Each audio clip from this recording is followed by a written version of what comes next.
Welcome to a Legendarium special about the history behind Charles Dickens' Oliver Twist.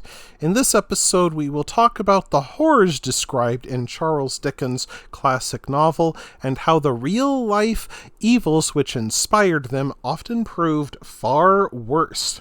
Charles Dickens came into the world during a bleak February 7th, 1812 in Portsmouth. He had 7 siblings, himself the second oldest.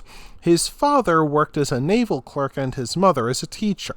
His father had a horrible habit of living beyond his means and eventually went to debtor's prison when Charles was 12 years old.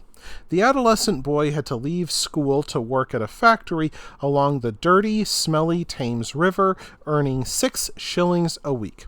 A sense of utter betrayal, loneliness, and abandonment settled over the young boy. While in the factory, he met an especially loathsome boy named Bob Fagin, whose name he borrowed for his literary work. 1 year later, the Dickens family caught a break. His father came into an inheritance and left prison, so Dickens returned to school. Unfortunately, his father just kept accumulating debt, so when Charles turned 15, he dropped out of school again and went to work at an office to help support his family. It turned out to be the best place he could have possibly ended up. Dickens began reporting at London's courts within a year of his being hired, and within 2 years he reported for major newspapers. Nonetheless, Dickens' appreciation of the hardships endured by the poor stayed with him for the rest of his life and showed in his journalistic writings and novels. The poor literally lived in execrable conditions. Reporters found poor families huddled in freezing houses amid mountains of their own feces and fending off enormous rats. Outside, the streets could be paved with more feces, for London's explosive growth overwhelmed the sewage system. Yet the government thought the poor had it too good. Aristocrats believed themselves superior since they did not have to work, while middle-class citizens tried to present their work ethic as a moral virtue. Yet both came to see the poor, working or not, as weak and godless.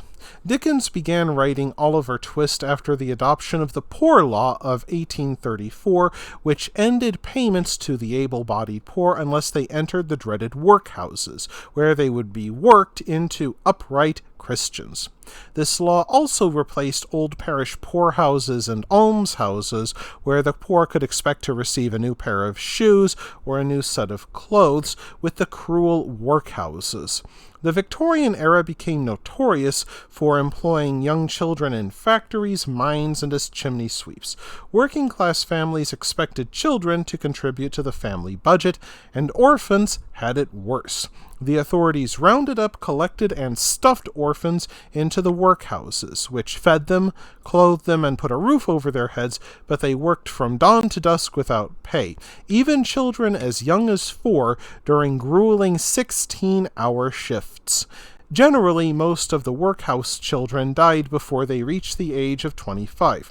Those who failed to meet their quotas would be beaten or locked away in small dark rooms where they would soil themselves.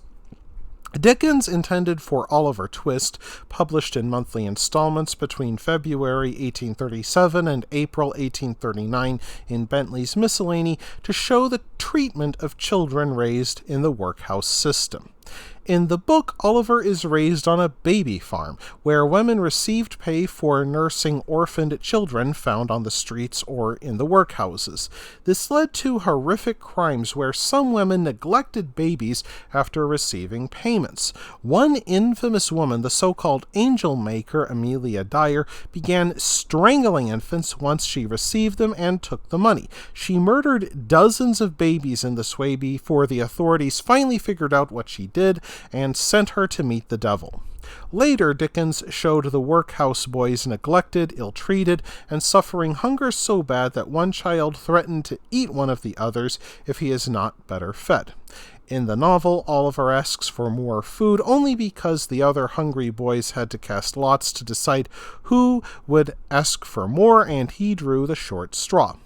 When he asks the workhouse cook for a little more, he is threatened with being hung, drawn, and quarters. The workhouse masters do not go through with this, but they starve, cane, and flog him before an audience of paupers. He is then confined in the dark for days, kicked and cursed, and hauled up before a magistrate.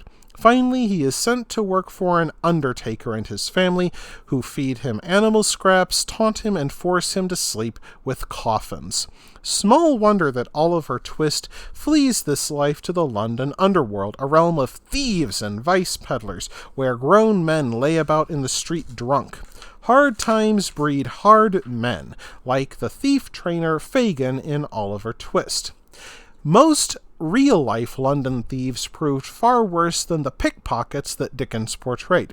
The high rips of Liverpool, for example, beat their victims in the face with heavy belts and knives, leaving them permanently disfigured. River gangs in London fought battles with butcher knives and sharpened belt buckles. These criminals not only stole handkerchiefs, but ran opium dens and child prostitution rings.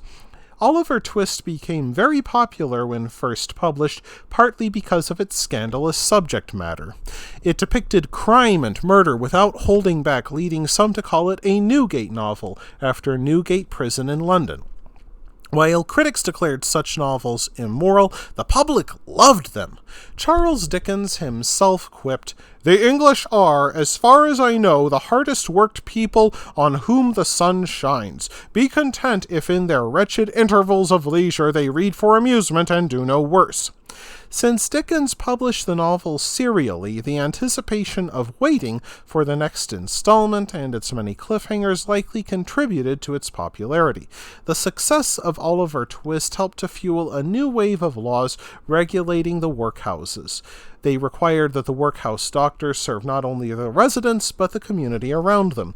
Over several generations, most workhouses began to turn into hospitals and homes for the elderly. By the 20th century, they finally disappeared from Britain.